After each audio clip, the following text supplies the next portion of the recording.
Channel 12, WSFA, Montgomery. From Alabama's News Center, this is WSFA News 12, the 6 o'clock report.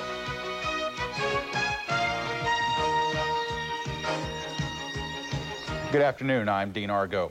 During April, WSFA News 12 reported on a number of changes taking place in the city's police department.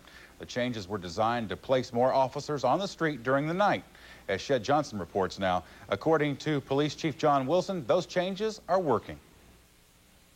When Police Chief John Wilson proposed doubling the shifts to beef up patrols, especially during late night and early morning hours around Montgomery, the idea is, of course, to catch criminals in the act, especially burglars. April showed about a 40% drop in business burglaries alone, and we have seen a slight decline in residential burglaries. Although the new shifts have only been in effect for slightly more than 2 months, Chief Wilson says beginning next week, his department will begin using canine units to watch residential homes, especially where the elderly reside. We're going to pull some of our canine...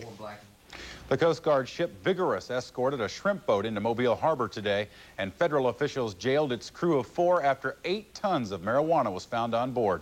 A Guard spokesman says the 68-foot shrimper, the Nautilus, registered in the United States, was escorted after it was spotted by a weather plane and a Coast Guard C-130 in the Gulf of Mexico. The crew of 4 have not been identified, but federal authorities say the men are all from Florida.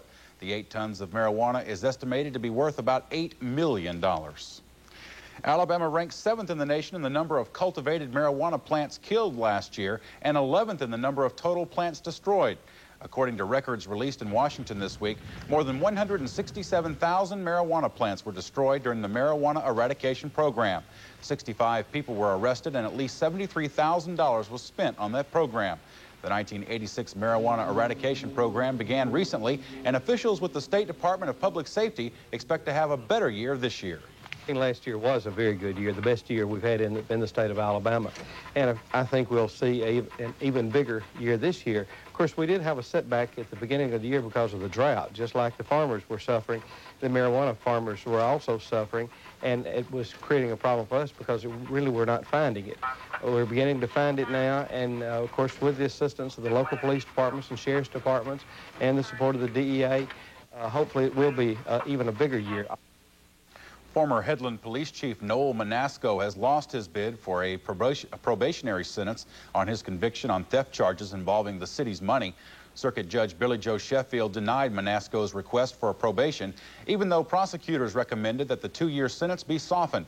The former chief was asked to resign last August after city officials discovered that money was missing from the police department. Manasco was arrested in September after a Houston County grand jury investigation showed that about $5,000 was taken. Well, what could have been a disaster turned out to be an accident with minor injuries this morning. State troopers and the Montgomery Fire Department were treating this accident with extreme caution since it involved thousands of gallons of gasoline. Crews have been removing the fuel from the tanker all afternoon. Parts of 331 are still closed. Authorities say the accident occurred when the driver of this automobile lost control. 331 and 94,000 gallons of gas. Tried to avoid him and couldn't. They hit head on, and the truck's on its side at this time trying to get it upright. There was only 9,400 gallons of gas on that tanker. The driver of the tanker truck received minor injuries, while the driver of the car was hospitalized with only a broken ankle. Well, it looks like there's finally a winner in the Secretary of State's race. We'll have that and more when we come back. Stay with us.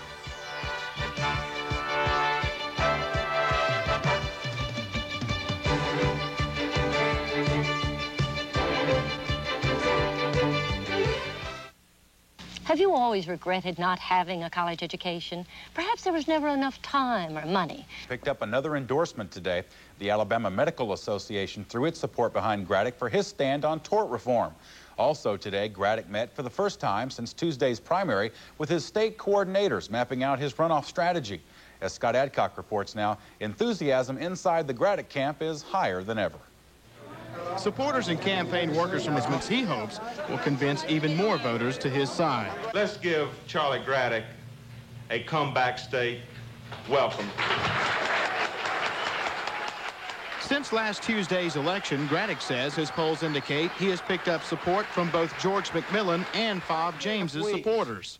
Our polling. Graddick says those votes represent a conservative Alabama wanting a conservative governor. something he says Baxley isn't. Bill Baxley is tied to the special interests, supported to the powerful liberal special interest groups. He says he thinks we need more taxes. He killed tort reform. He represents all of the liberal things that mainstream Alabama does not want. Graddick says Alabama voters have a clear choice for governor. He says with the James and McMillan support, it should be enough to make him the Democratic choice for governor in the general election in November. Scott Adcock, WSFA News 12, Montgomery. Before this afternoon's meeting, Graddick and runoff opponent Bill Baxley followed each other this morning at the Associated Press Association's convention in Gulf Shores. Baxley says he offers voters the experience that Graddick lacks. Baxley says the bottom line has got to be who of the two has the experience and capacity and ability to lead the state. Graddick and Baxley will appear on a televised debate in Birmingham tomorrow night. WSFA will have a complete report on that debate in tomorrow night's 10 o'clock report. By the way, WSFA will air the second debate from our studios Sunday, June 22nd, beginning at 6 o'clock. Although Democratic Party officials are still trying to tally votes from Tuesday's primary election, State Treasurer Annie Laurie Gunter says her own survey shows that she has lost her bid for Secretary of State to Glenn Browder. With only 88% of the votes counted so far, Browder leads with 322,499 votes, or 51%, to Gunter's 289,544 votes. Ms. Gunter told WSFA News 12 this afternoon that those numbers indicate Browder the winner, and she's conceding the race. She says she wishes Browder the best. Party officials will declare an official winner tomorrow night in Birmingham. Leaders of the state's two main political organizations say they are concerned that lingering bitterness over the results of Tuesday's primary could erase political gains made by blacks, showing signs of hate between the two, and he wants it to stop. A leader of the New South, Selma Senator, Hank Sanders, says several fights have almost broke out between rival members. The men who will represent the United States in the World Helicopter Championships left Dothan for England today. That's where England. The 8 crews who will represent the United States in the World Helicopter Championship received a warm send-off this morning. The path to today's... Had an opportunity for 400. Now the pressure is on the line. He's only got one more shot for the other 400. The defending champions will face the best helicopter crews from countries like Russia, Great Britain, France, and Poland. And after months of extensive mental and physical training, Colonel Harry has a simple answer when asked if his men are ready. We're ready. We'll win. The competition begins June 22nd near Northampton, England, and runs for 5 days. And Colonel Harry expects to arrive back stateside on the 1st of July, carrying the World Championship Helicopter Flying Trophy with him. Andrew Findlay, WSFA News 12, Dothan. That's a real tough sport, but speaking of tough sports, there was a tough sport today at the Belmont. Belmont. Woody Stevens is a happy man at this time. He has won 5 straight Belmont races. We'll have that story to look at today's French Open win by Chris Everett Lloyd in just a minute.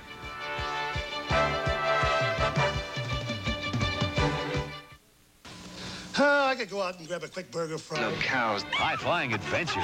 Some interesting twists and turns. Eye-dazzling action. Never a moment's rest. And scintillating romance. Tonight's the night. Catch the fun with Remington Steele. Remington Steele, now at a new time, Saturday nights at 9, here on WSFA. Hi, I'm Dr. Ken Yon, President of the Medical Association of the State of Alabama. Now that the school year's over, it's time to enjoy summer break.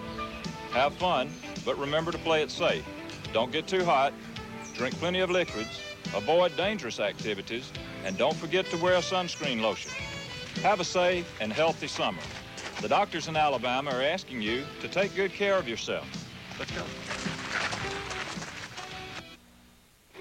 I don't think too many people gave Chrissy much of a chance to beat Martina, especially on clay, but she put up a heck of a fight. She kind of faltered there in the first set, but came back and the ending shot was pretty good. We'll have to get that in just a minute. For the second straight year and 7th time overall, Chris Everett Lloyd took the French Open women's singles title. Old-time foe Martina Navratilova was the loser. Here's how the line reads. Everett Lloyd 2-6, 6-3, and 6-3. It's the second consecutive year that Everett Lloyd has beaten Navratilova in 3 sets for the French title.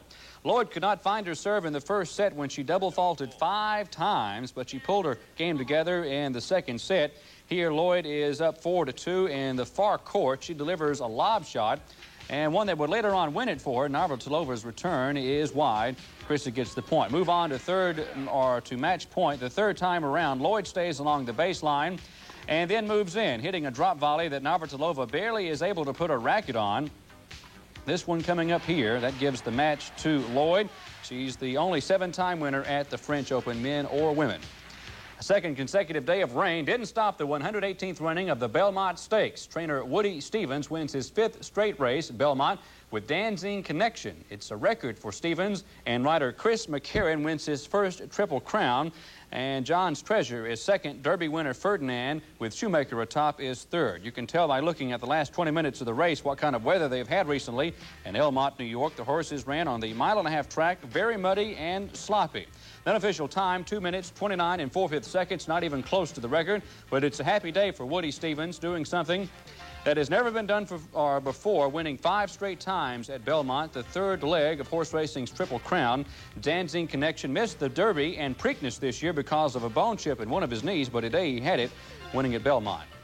Heisman Trophy winner Bo Jackson still hasn't made his decision yet, at least not publicly, whether to play professional football or baseball. His attorney says that the Kansas City Royals have made a very attractive offer, but didn't tell us about that. The two sides announced they had worked out a proposal during last night's game against Minnesota. Jackson was the first player chosen in the NFL draft back in April and was picked by the Royals in the 4th round of the amateur draft this past Monday. Last year's loser in the World Series to Kansas City, the St. Louis Cardinals, pulled off a 1-1 victory today against the Chicago Cubs. As we check the action from baseball today, Cards pitcher John Tudor allowed just 2 Chicago hits on the day for his 6th win this season. Rick Sutcliffe took the loss for Chicago. He gave up a solo homer in the bottom of the 6th. Willie McGee took the pitch into right field seats at Busch Stadium. That tied the game at 2 each. St. Louis goes on to beat the Cubs 3-2. Elsewhere in the National League, Houston edged the Dodgers today 7-5. The Giants a 6-2 winner over Cincinnati. Last night in San Diego, the Braves lost 3-2 in 11 innings. The score, however, took a back seat to the ongoing feud between the Padres and umpire Charlie Williams. In Thursday night's game from San Diego, Atlanta turned what we'll call an apparent triple play. At least that's how home plate umpire Williams saw it. The end result was 16-year veteran Steve Garvey getting an early shower, the first in his career, along with his manager Steve Boros. Well, before last night's game, Boros handed umpire Williams a video cassette with the replay, and Boros got the boot again before the game even started. Williams also sent Padres third baseman Craig Nettles to the showers after a 7th-inning argument. Well, the Braves and Padres will go at it again tonight. Mailer for Atlanta, Lamar Hoyt for San Diego. He's the former Cy Young Award winner back when he was with the White Sox. Checking the action in the American League, Baltimore beat the Yankees 7-5. California an 8-2 winner over Cleveland. And in the College World Series, Florida State, Oklahoma State are knotted at 5 apiece in the 6th inning. Each team with a loss in that series. The winner plays the winner of the Miami-Arizona game. Those two teams will tangle later tonight. Moving on to golf, one local tournament this weekend out at the Arrowhead Country Club. These are the early scores from the golfers who teed off this morning. We'll have the complete results tonight at 10. Ricky Moore has a 7-stroke lead, carding a 63 today out at Arrowhead. Ronnie O'Connor, Ray Jabor, and Joe Allender are tied for second at 1 under. Morris Mullins and Richard Peel are at even par. Taking a look at some of today's shots, here is local player Dr. Hamp Green with a chip on 17. Green is 10 shots back from the leader, shooting a 2 over 73. Former winner out at Arrowhead, Mac Walker, putting with a wedge. An interesting story behind that. He broke his putter, finished today's first round with a 6 over 76. Lane Wallach, another local golfer, hasn't won at Arrowhead since the mid-70s. His put on 18 right into the cup, but he's also at +6. Ray Jabor here, his final stroke on the day. He is tied for second with 3 other golfers. On the PGA Tour, Raymond Floyd has moved into a tie. After 3 rounds of the Westchester Classic, Floyd carded a 1 under 70 to go 8 under par and is tied with Mike Reed and Bob Tway. Willie Wood managed a 2 over 73 in the difficult conditions. He trails by 2 shots. Some rainy weather today in Harrison, New York. For the ladies, Julie Inkster is 12 under with 18 holes left to play in the McDonald's Championship. Inkster shot a 3 under 69 today. That's good for a whopping 8-stroke advantage. That sure was a muddy track at the Belmont. I think the rain got into this golf, too. They're in the same area. It was messy today. Well, we're going to talk to Mark in just a minute and find out about that rain. Well, let's do it. Okay, just a minute, Mark. We got one story before you. Right now, many of us may have something museum officials consider to be a valuable artifact up in storage for the summer. The Birmingham Museum of Fine Arts, the Landmarks Foundation, and the Kudzu Quilters Guild today reviewed over 100 quilts for their age and handiwork. Quilt expert Andrew Glasgow says you'd be surprised at how much history can be learned from a quilt. It tells us what type clothes the people wore, because they oftentimes, after the clothes were unwearable, they would use the scrap fabrics to make the quilt out of. So we can find that out. We can also find out just what type woman was quilting. The quilt that's behind me right now is a show quilt. It really was made by an expert quilter, and it's quite a bit different from, say, a string quilt, which is normally would be made from scraps of clothes and this sort of thing. Glasgow says a quilt becomes more valuable with age and says the amount of fine stitching in the quilt contributes most to its worth. He says the oldest quilt he's seen so far today dates back to 1827 and was sewn in Holbrook County. Hidden in the back. Well, Mark, a lot of rain, a lot around the country, but we haven't had too much. North Alabama had a good bit of rain this morning, or rather early in the day, like midday. Severe thunderstorm warnings were issued, but nothing in our area, you're right. But we'll tell you about our chances of rain, and we have some when we come back.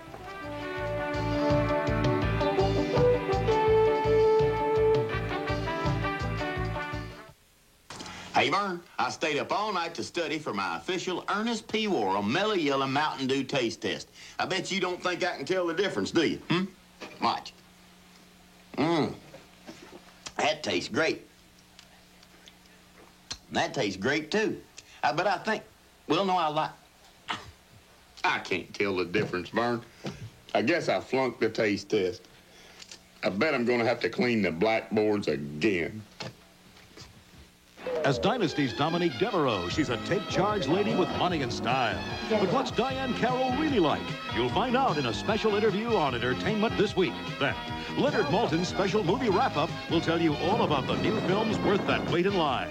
And you got the inside word from John Lithgow on his new suspense thriller, The Manhattan Project.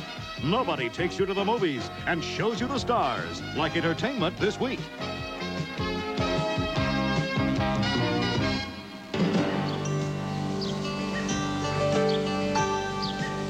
They offended her with pride across the generations, from sea to shining sea. Those brave American veterans have kept our country free.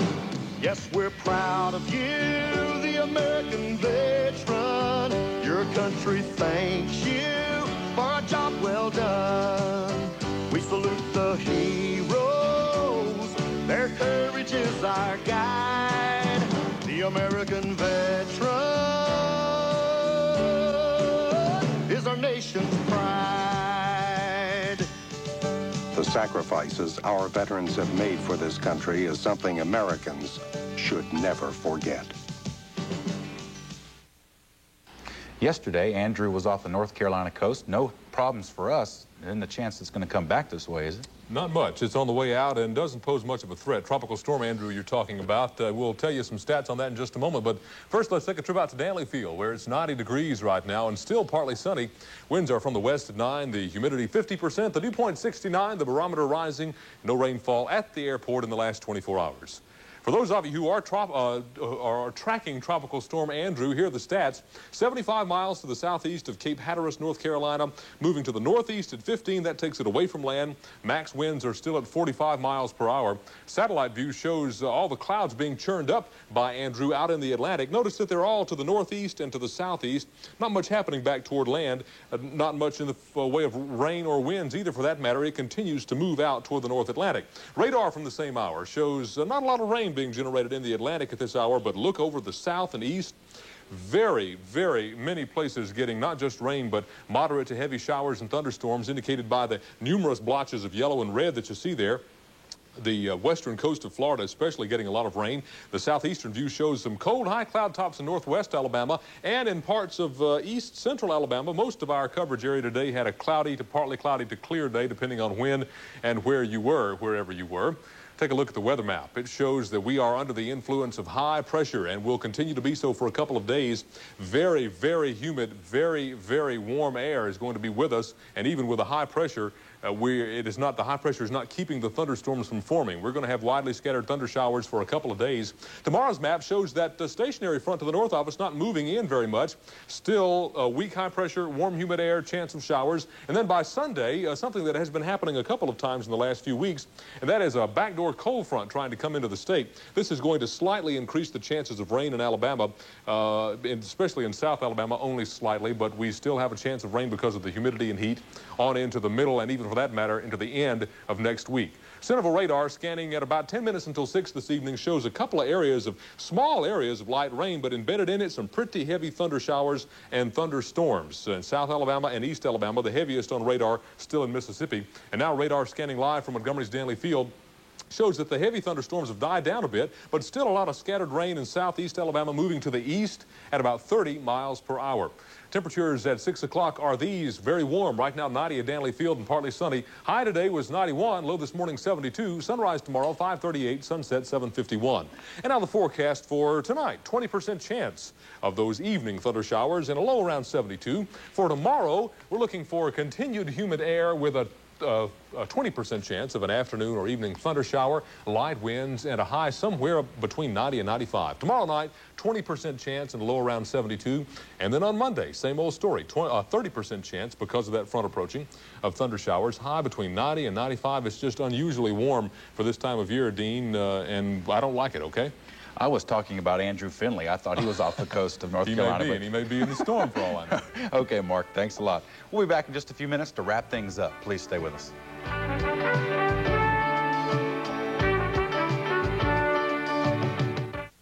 America's getting it like my dad. And your dad, too. Your dad will look great on the court with Jensen. For just $16.99, you can get him one of these super Jensen tennis shirts. And just $14.99 buys him a pair of these terrific tennis shorts for a tennis match or just looking great in real comfort. Get your dad Jensen from Gapers. Save with Gapers Salute to the greatest American dad. Now at all Gapers stores. Happy Father's Day, Dad. The savings are store-wide now during the Father's Day sale at Azars, Montgomery's only complete big and tall men's store. Get $35 off summer suits in sizes to 66, including regular, long, and extra long. Sansabelle pants regularly to $55, now $37.99 and $47.99. Plus $25 off sport coats and 20% off the entire stock of knit and sports shirts. The savings are spectacular on famous name brands now during the Father's Day sale at Azars, Dexter Avenue downtown, LaCour Shopping Village, and Dothan. Well, it was hot just about everywhere in Alabama today, but Dothan may have been the hottest of all. That's where the 6th annual Southeastern Regional Chili Cook-Off was held. 17 teams concocted their finest chili in hopes of winning a berth to the National Chili Cook-Off this October in Los Angeles. Cook-Off Chairman John Beeson says a chili has to be a lot of things to be a winner. Well, of course, it's got to taste good.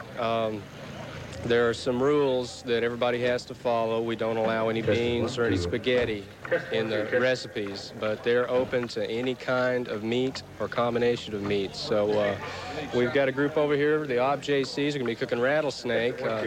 Nobody else has told me of any special little projects they've got going, but we're going to have some interesting recipes. This year's winner was the Civitan Club of Dothan.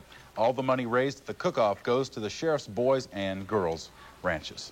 That's all the news for now. Thanks for joining us. We'll all be back tonight at 10 o'clock with the latest news, sports, and weather. Until then, good night, everybody.